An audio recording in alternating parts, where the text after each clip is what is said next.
we've been talking about the complexity of ethics within the Torah perspective, which really reflects the entire perception of Torah analysis. And what it comes down to is that there's a complexity in the world in general of trying to figure out what life is about. And that's the whole study of philosophy. And within that study, just trying to figure out what's right for human beings to do, what's not right, how should human beings live, and so forth and so forth, using their heads, just trying to figure out what is considered to be the best life. And that's the study of secular ethics. The perception of religion, I'm using this term religion, is that God gives the answers. And that is usually referred to as revelation. And the perception of revelation is that God's answers are pretty straightforward and pretty simple. And the question that now emerges is, do you follow God or do you not follow God? But basically, good and evil are pretty easy to define, and God tells you what's good and what's evil, and the choice of the human being is to follow God or not follow God. That seems to be the simplistic view of religion. What happens within Torah is that what emerges is a similar view for many people in terms of telling you what the halacha is, and basically almost presenting it as the clear-cut statement of HaKadosh Baruch Hu of what's right and what's wrong.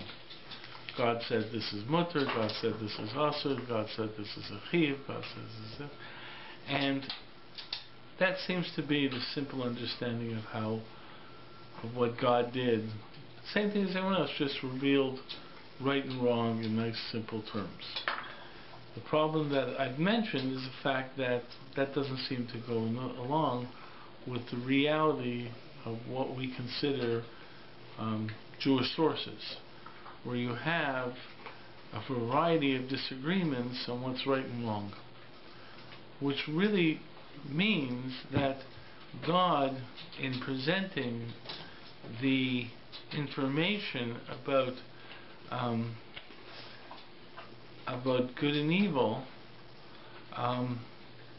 did not do so in a clear-cut way. And we saw this in Ramosha, in Hagdama Ramosha. Why didn't God just give the answers point blank? Because God wanted you to think and to analyze. So what did HaKadosh Baruch Hu really do? So what God really gave over was ideas, principles, and so forth. And the way I would define it is like this, is that there are two parts to ethics, okay, or two considerations in an ethical model. One is what you would call the base ethical statements. You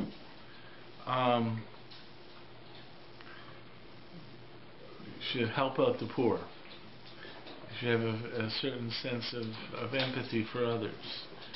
You should be, generous, whatever. The point is you have a variety of clear-cut ethical statements. And the truth is I'm not going to get involved with this in terms of philosophy, but there's a whole views in philosophy that felt that human beings have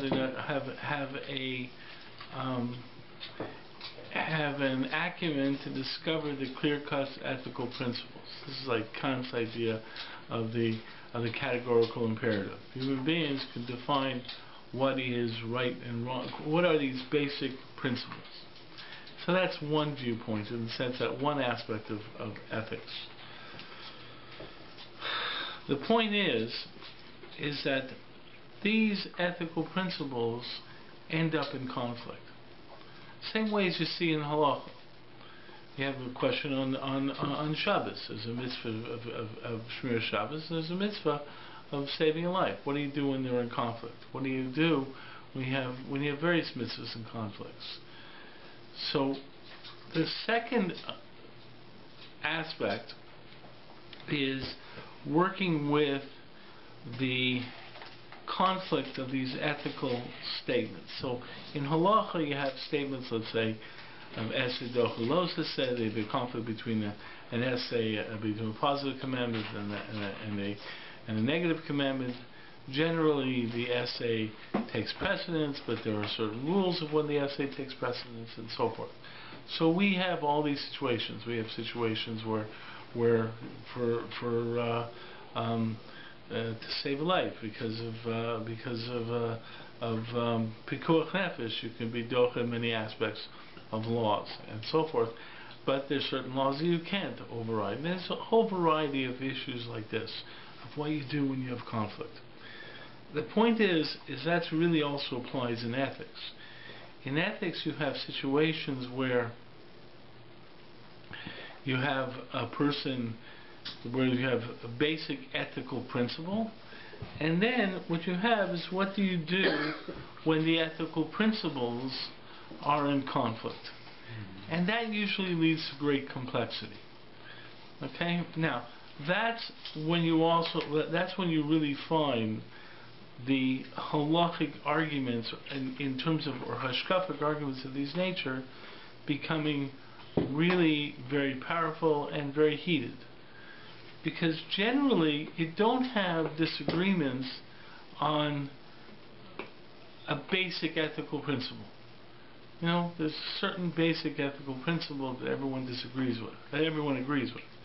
The point is, usually a lot of times, the argument is, what do you do when they're in conflict, and how do you work out the conflicts, and so forth and so forth. Now, the point is that even in defining the clear-cut ethical principles, sometimes that itself takes analysis to come to an idea and a conclusion and to articulate it. Okay? So the point is like this. What you find in Torah is statements of clear-cut ethical principles. And you find these statements a lot of times in very black and white terms in the Chumash, in Tanakh, with very straightforward conclusions and very straightforward statements of the severity of these principles. Okay, so for example, if you're Machal Shabbos, you should be stoned. Most who must. It's a very strong statement. This seems to be a black and white ethical principle, so forth and so forth.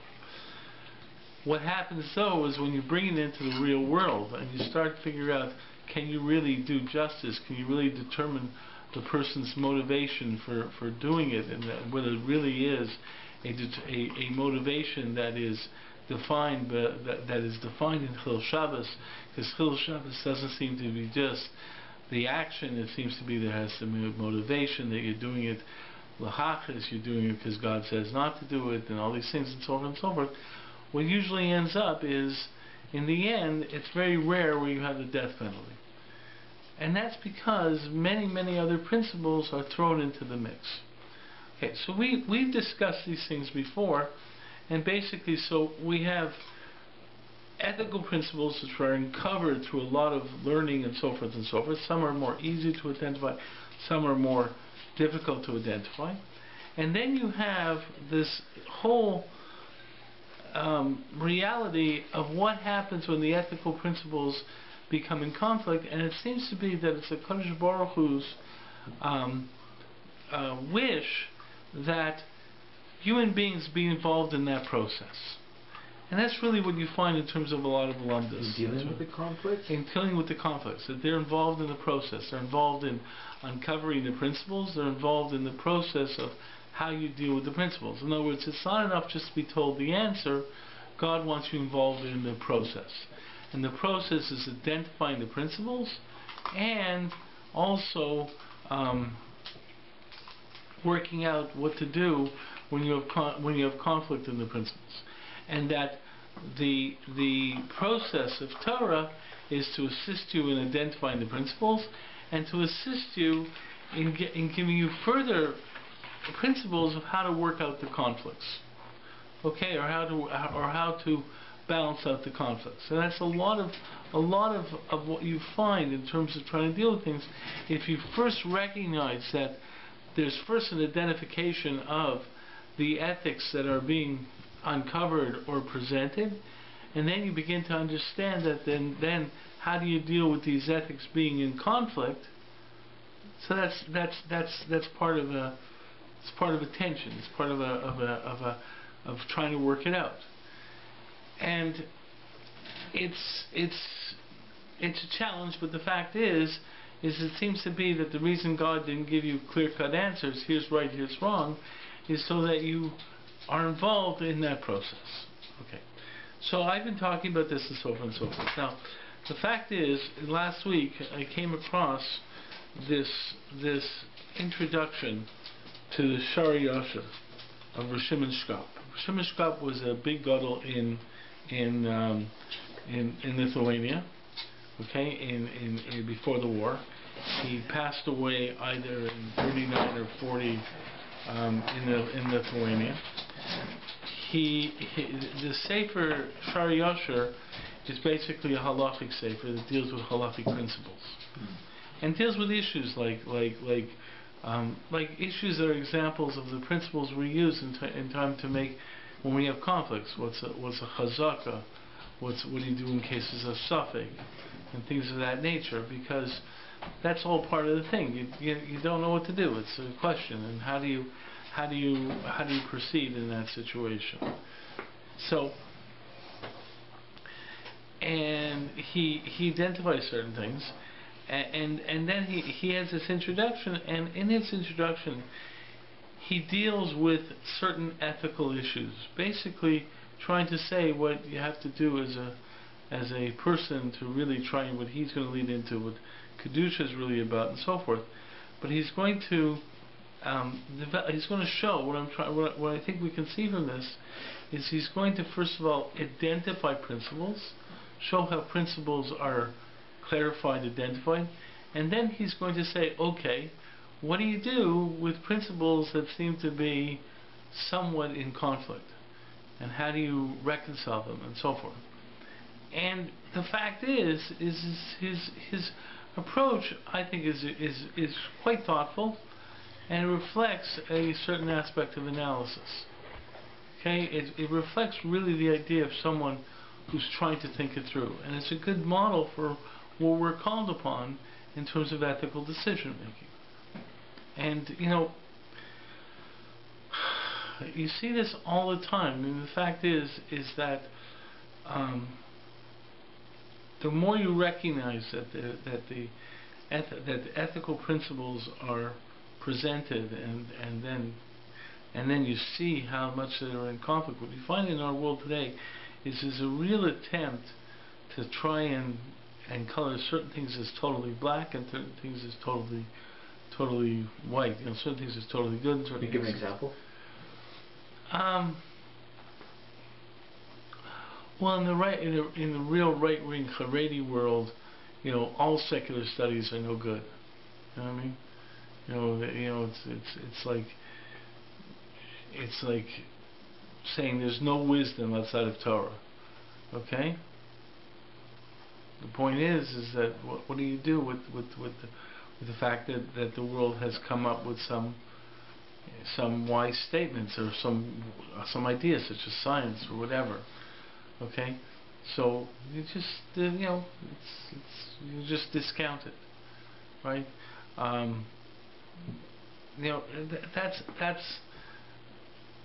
That's like one approach to try and declare that to be totally negative.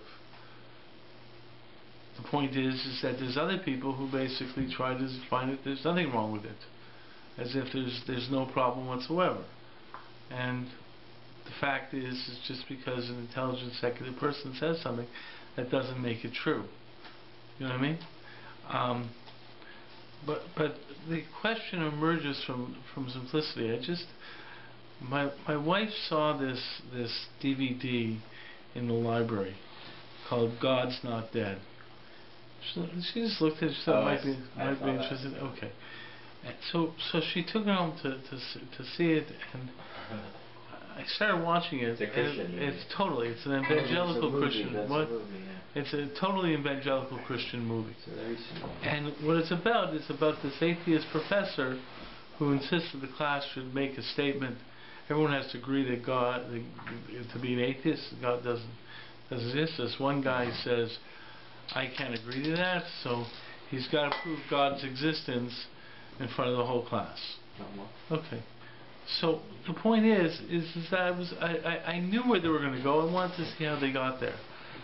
But in the end, what happened is that the intellectual questions were really dealt with.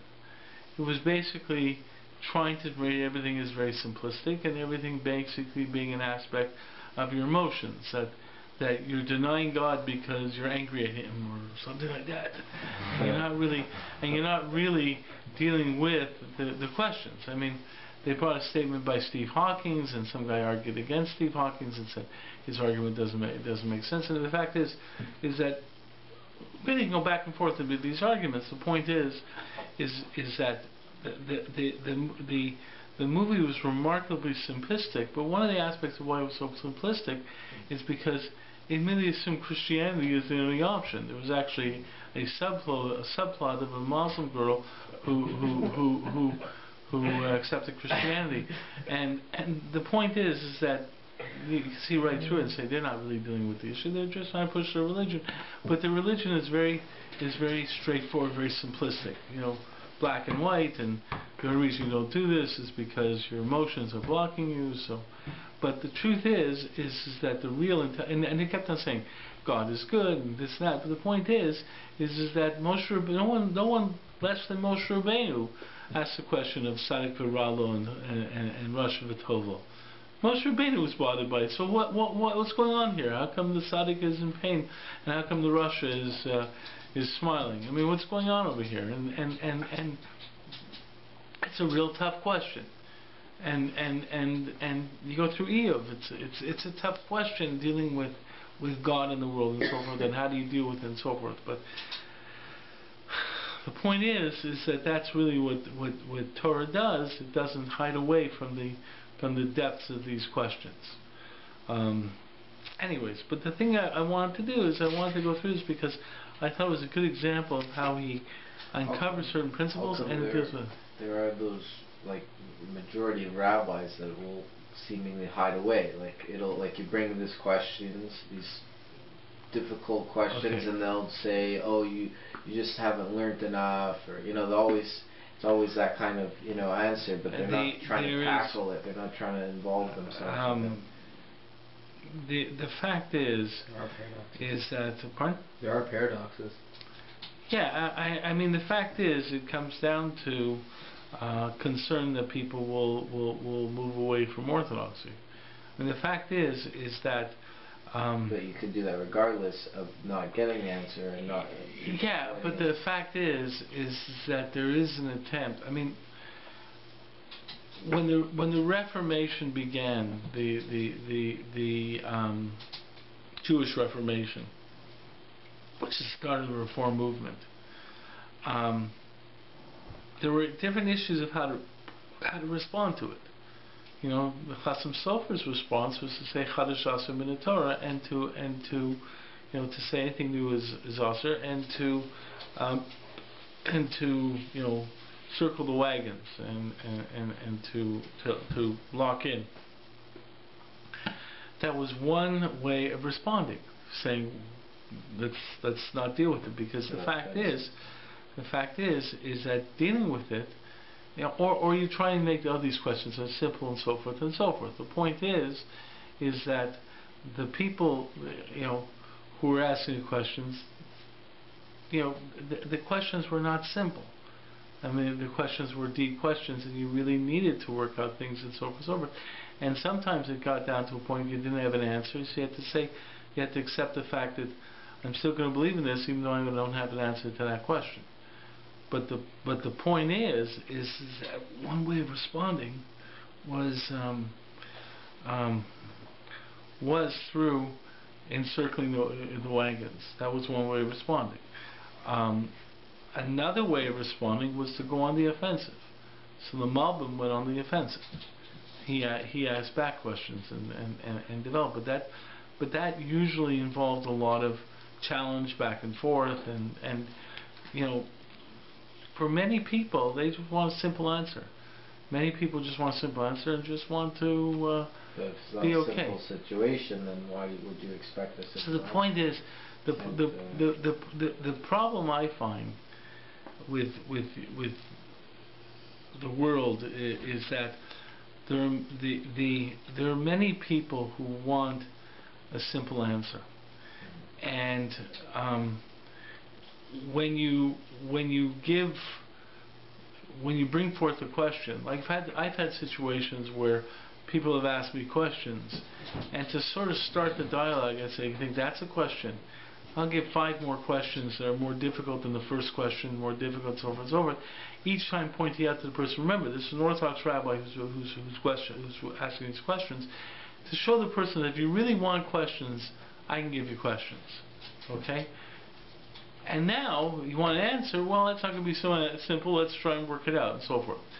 And I'm saying I don't even know if I really have full answers to this, but they don't challenge me to the extent of saying that the whole system is problematic and so forth. The person getting into that usually is interested in a person who's interested in really trying to work it out will deal with it and will know that you're going to have to live with questions. The reality is you are just going to have to live with questions. People told me I live with questions all the time. And I do live with questions. I recognize, because I think, okay, just because I have a question doesn't mean that tomorrow's another day. Because it takes time to work out all these questions. But a lot of people, they raise a question and then they say, okay, you got 13 seconds to answer it. And if you don't answer it, then the whole thing. So the simple way of responding is by giving a simple answer, and then just basically saying, okay, we don't ask those questions. The question is faulty and problematic or whatever, and people buy that, because a lot of times the question exists about how much you really are interested in the questions. But what about the atheists and these people who come to those conclusions? I think if I don't think they accept the simple answer, because it's always they don't. What happens is that the idea. See, the question is why. Your question is, why is it that rabbis are willing to live with the simple answers, or telling people the simple answers? And some rabbis themselves only have the simple answers. I mean, the reality is that I'm always shocked by certain rabbis who make statements, and I think they should know better, because I'll go up to them and say, "What do you do with this statement? What do you do with this?" And like, "Oh, I never heard that before." Like I'm always shocked by that. The point is, a lot of rabbis make the decision that giving a choice of a more complex answer, or giving a choice of a simple answer, the best way to go is with the simple answer, because that's all the person wants to hear. So they'll sit there and say the simple answer will work 65% of the time, 75% of the time, and then when it doesn't work, it doesn't work. Is that a cop-out? It's working with the numbers. It's working with the numbers. But then you have, or like another experience I have, like the people I know who went up to Derek, like they'll say they have questions, and they hate the style that they're answered. Yeah, because the question is not taken. They ask a question, they answer it with a question, like. Because the question is not taken as legitimate, but the fact is, it's a lot of times, like I said, a lot of times it's because the people themselves don't really understand the depth of the question, don't really understand that the question is going to cause them to look upon their own Torah as a little bit different. They're going to have to take more depth in terms of their Torah. Right. A lot of times it's because they don't know, they're not able to tell who who really needs a good answer and who needs a simple answer. Right. So throw out the simple answer, and assuming that you're one of the majority who just will walk away with the simple answer. What about those who say, like they went up to derech and like they're fighting and they're like, oh, I've asked every rabbi and then. Yeah, I mean the fact is that a lot of times what happens is that they it becomes a situation where the question is how to keep the more people on the derech. Right. So their answer is you keep more people on the derech by throwing out simple answers than by trying to deal with the complex answers. Does that mean there are complex answers to every question? Or once you get involved in the process, then you recognize that the process, it's not a question about the answer, it's the process itself. Anyone involved in the depth of Torah recognizes you're going to have questions. Right. It's just a reality, you're going to have questions. But why? Okay. But the question is there more of an idea in this day and age? Because like the individual is more in power now than there's ever been. I think you've spoken about that in your previous year. So because of that, everyone says, I have an idea, I have an opinion, therefore I'm right. Therefore I'm unique. Therefore I have a right to ask it, I have a right to be answered. And because of that, it empowers people to seek the truth, but more so, but seek their truth. Yeah, there's another issue in our world today in terms of recognizing the amount of knowledge that's necessary to really deal with issues. Right. I mean, the point is that everyone likes to think about the fact that Hillel answered that person about right. On 1 foot, but then he said, but if you read Hillel's answer, he says, and then he says, sail mud and go learn. Yeah. The fact is that if you're going to accept the fact that there's complex answers, you're going to have to accept the idea that there is a body of knowledge you have to study. What happens with a lot of people today is that they think they have the answer within themselves and don't need to have this body of knowledge to work out the answer. Or do you find that the system, I mean, this is take, but do you find the system also, the way it's taught, it's also flawed? Is that too a political question?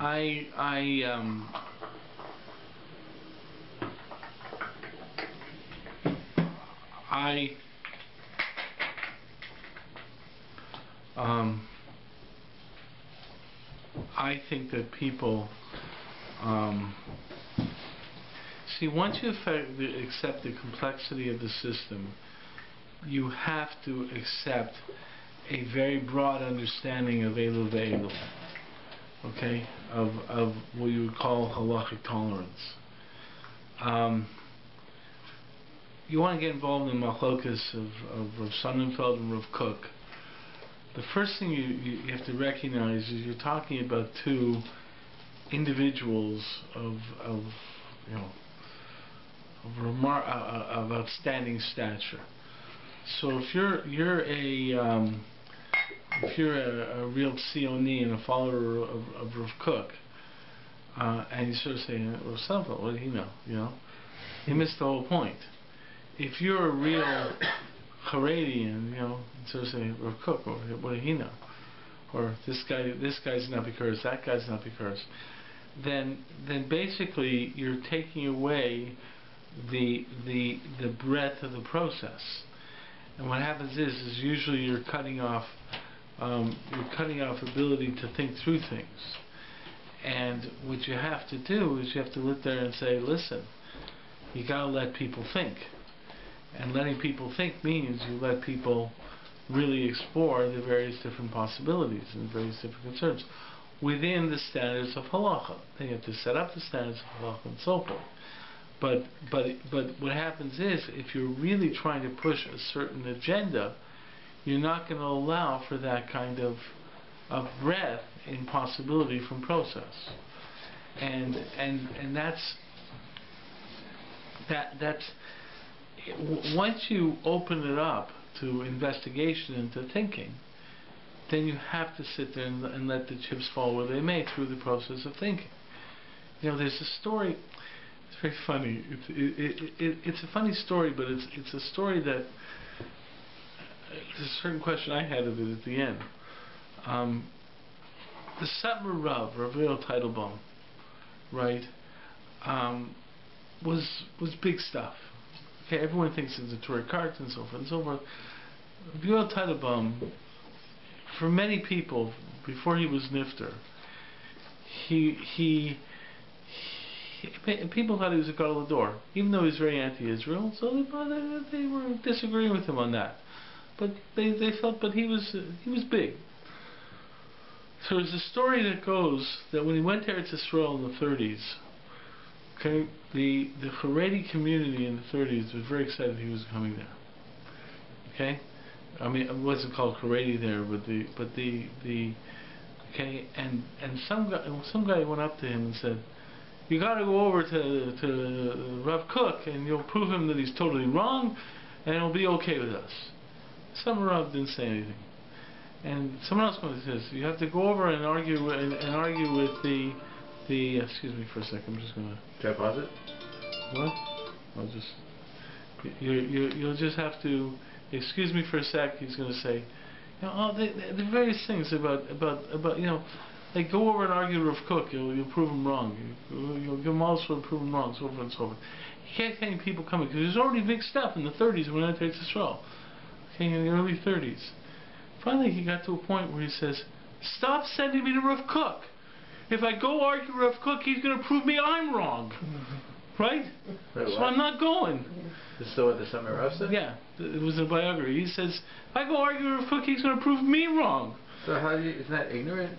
The fact is that if that was really true, then why did Satmar Rav? That was my question. So if that was really true, why didn't he go argue with Rav Kook? Anyways, that was one argument. There's another story, again, with the Satmar Rav, that when the whole issue came up with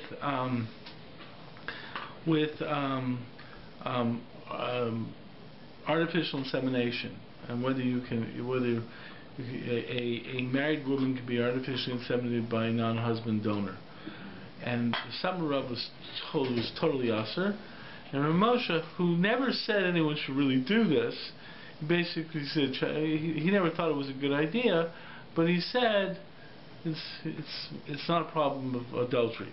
Since there were no relations, not a problem of adultery. So he says, luckily the child wouldn't be a mamzer. But hold on, adultery if it was someone else's. Is it Jewish donor? It doesn't matter.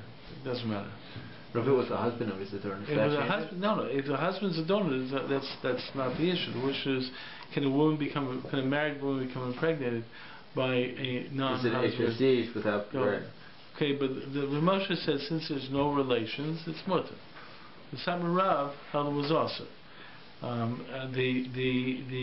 They both held the kid wasn't a mamzer. Anyways, so the point is... It's interesting, actually. Yeah, so he held it was usher, but he held that the kid wasn't a mamzer. If I remember correctly. Anyway, so the point is, the Satmar Rav sent someone over sent five of his top guys over to Rav Moshe to tell him he was wrong for pasking that way, and he should withdraw his psak or the Satmar Rav told him, but whatever you do, don't talk to him. Don't enter into any discussion with him. Just go and say to him, we hold that it's wrong, and you should withdraw it, and so forth and so forth, but don't get into an argument with him. And these guys went, they didn't take the Satmar Rav's advice, and they started talking to Rav Moshe. When they came back, they said, gee whiz, he knew what he was talking about. So Satmar Rav says, of course he knew what he was talking about. He's Rav Moshe. What do you think? I mean, I told you not to talk to him. The point is if you understand the complexity of what's going on, they do. But the fact is, when you mention about individuals, everyone thinks that they know what they're talking about, and they're adamant about this. You know, it's like, oh, this is usher and this is mutter and so forth and so forth. And I've been in situations where the easiest way to prove this, to challenge someone, is you let the guy talk and talk and talk, and you just sit there and say, yeah, I think I saw a rabbi who said something like this and this and this, and the person sits there and says, oh, a rabbi, what was he, a conservative rabbi, a reform rabbi, and so forth and so forth. And he sort of says, no, I think his name was Rav Moshe Feinstein, or Rav Yaakov, you know, like someone like that, or Rav Yaakov coming in. And when the guy who says that, and so you basically say, so watch what you say, Yeah. because you don't know what you're talking about. Do you know what I mean? So that's a problem in terms of these ideas. So there's different pragmatic reasons and practical reasons of why people respond differently to people, and there is a certain bias in how you evaluate people. I've been in situations exact opposite. When I've been overly complex, presenting different viewpoints, so forth and so forth, and the person is looking at me like, what are you talking about? So the point is, I usually say, okay, you have to go talk to another rabbi who's going to give you a nice, simple answer, and you'll follow, Right. and you'll follow that party line. The only thing that ever bothers me about that is that the only thing that ever ultimately bothers me about the need for simplicity of certain individuals is the fact that it usually challenges the ability to be tolerant. So what you usually find from people who go with simplicity become dogmatic, and in their dogmatism they don't have the ability to respect other viewpoints. So because they're taught a certain way and so forth and so forth. But how does intellectualism not do that either? You don't. The intellectualism. What do you mean? You said simplicity versus what would be the complexity makes people no. Complexity usually makes people more calm. Understanding the complexity usually makes people understanding. Okay, I understand why this person is disagreeing because he holds like this and so forth and so forth. And then in the end, what happens with complexity, psak is usually much more difficult. Was there ever a time when like a Rav, not reenacted, what's the word, took back a psak based on another Rav's findings? That he said, okay, I'm wrong. Yeah. Like flat out? Yeah. Fact of the matter, but usually it's proven wrong. But the fact is that the idea of thought. But the truth is usually what happens with complexity is once you see making decisions in complexity, it's what happens with complex decisions is you recognize, and if I ever give a shir in psak, what you usually do in psak is you usually, if you're doing a real, if you do a shir showing how psak really works correctly, what you show is 5 different answers, let's say in psak. You show how each one of those answers understood all the sources in the Gemara, how they all reconciled the sources. If any one source stands out as proving that psak is wrong, then the psak is wrong. What happens is that what you usually are left with is they all came up with a different way of reconciling the sources. So then you're left with what's called the concept of shikul hadas, of the weighing of your mind, to determine which of the answers is the one that you personally feel is correct. But it's not that you've proven the other positions wrong, it's the fact that you've said, listen, I have to make a decision, and this is the one I think is right. Okay, so when you see, like for example in the Gemara, when you see Tiyufta in the Gemara, it's usually a statement. It's not so simple, but usually it's a statement that says that this was proven wrong. This source proved this argument wrong. End of argument. Like they'll say, like is there a talkie, like the Italian coin, like they'll have all those sort of things. But that's already. But then they present.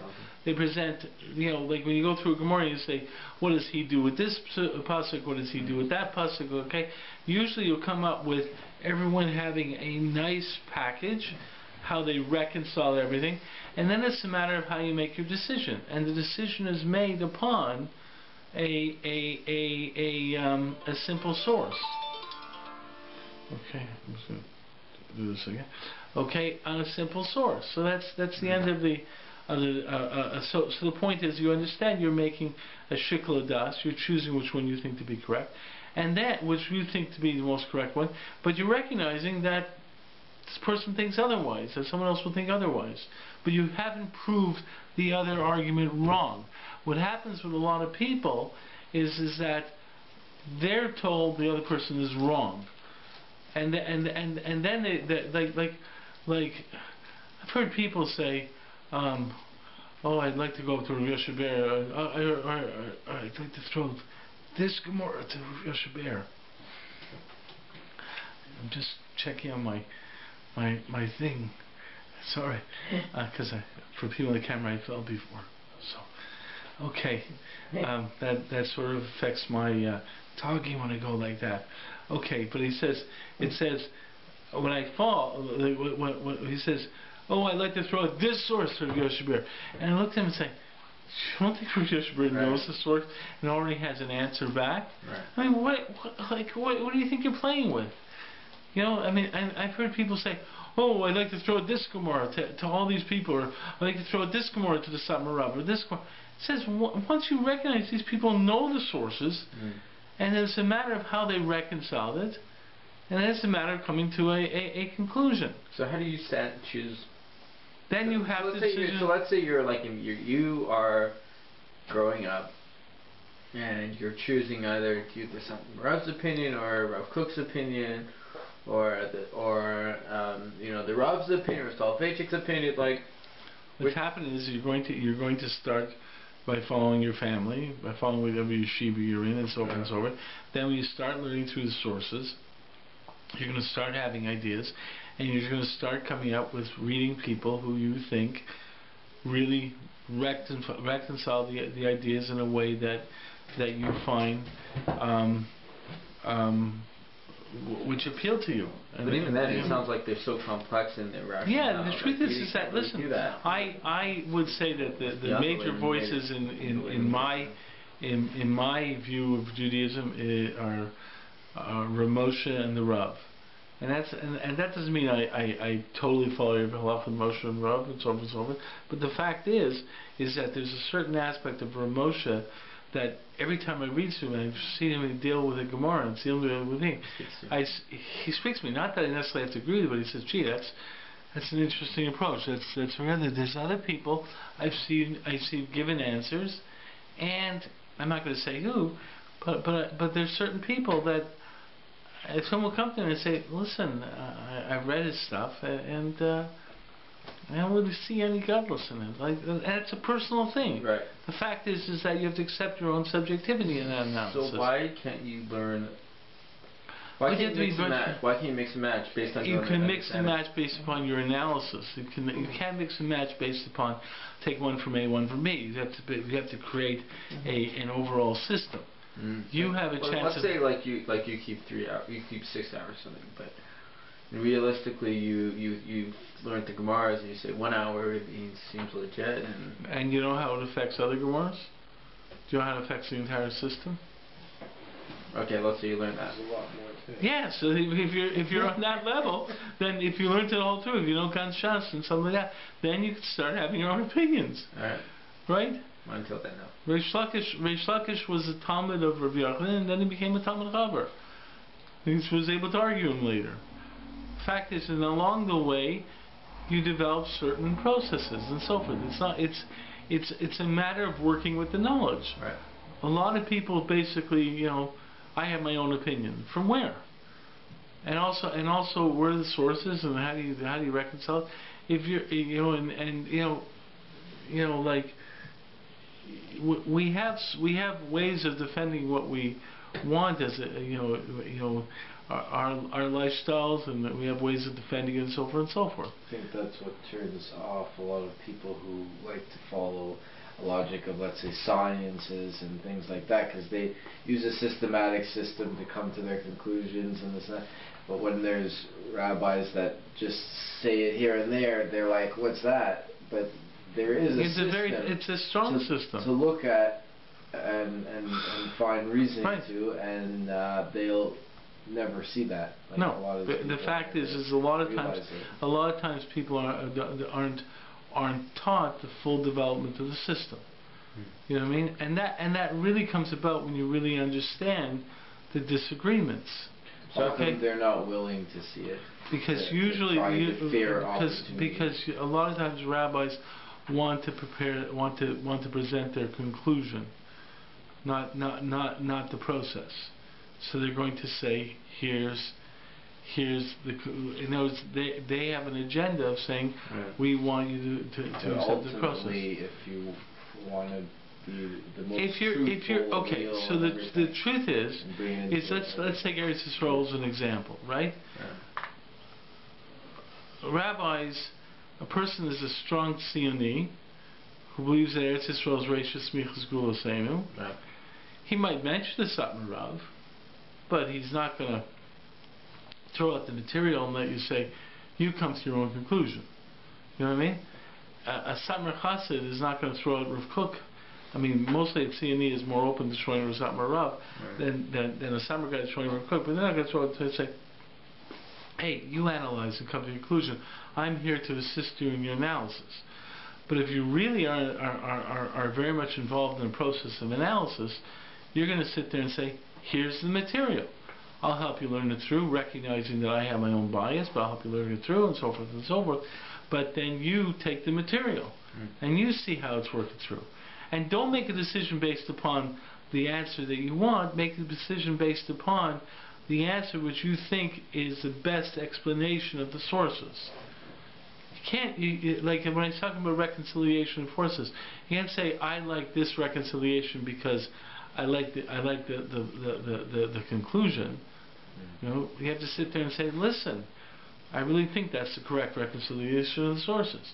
There are situations I've been in where I know other people had reconciliation of sources that are more makel, would be more makel for me. I couldn't accept it because I couldn't accept it as what I thought was the correct reconciliation of the sources. So I'd say to people, listen, my way I look more, I'm just more machmer than that Rav. But I have respect for that Rav. So hold on. So you said when you have someone who comes for a Shaila, and they say, you know, and then you say, don't go to me, go to someone else. Go to someone who you basically know will give them a certain answer. Yeah. But if they're your student, then I won't do that. Then you won't do that. If someone comes to me, or if it's like a really, or even though they're your student, but they're in a very specific. That might work, but the fact of the matter is that if there's a reason why that person is specifically choosing me, then I have more of an achrayus to be involved because that person's involved in my whole perspective. Okay. But the fact is that so much has to do with process, and in the process, a lot has to do with you, and that gets into the issue of subjectivity and the concern for subjectivity and your own desires, and you have to be able to analyze, and that's part of the problem. Part of the issue is that if you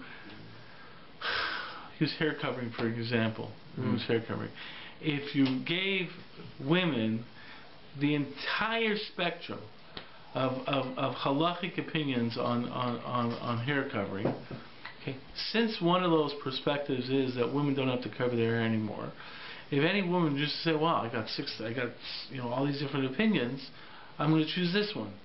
Okay, why? Because it's halachically okay, and it says I don't have to cover my hair. That's great. Then there's other people that therefore you don't want to accept, you don't want to present all the spectrum of opinions. Okay? What you want to do is give a psak. Now, the truth of the matter is that opinion that says it's not an issue, whatever, that's a minority opinion today. Very much of a minority opinion. Okay? So it's not something you're going to throw out equally and saying all these opinions are equal because it's a minority opinion. But that gets into process and so forth. But a lot of times the easiest way to say it is that this is an issue. Like I heard one woman speak here in Toronto. I remember this was years ago, where I used to give a Pirkei Avos shir for women, and these women were very excited because there was this communal event talking about tznius and whatever it is and so forth and so forth. And they were excited because they felt they were going to hear the full picture of what happened. So they said one speaker came up there and said, everyone talks about the machlokesim in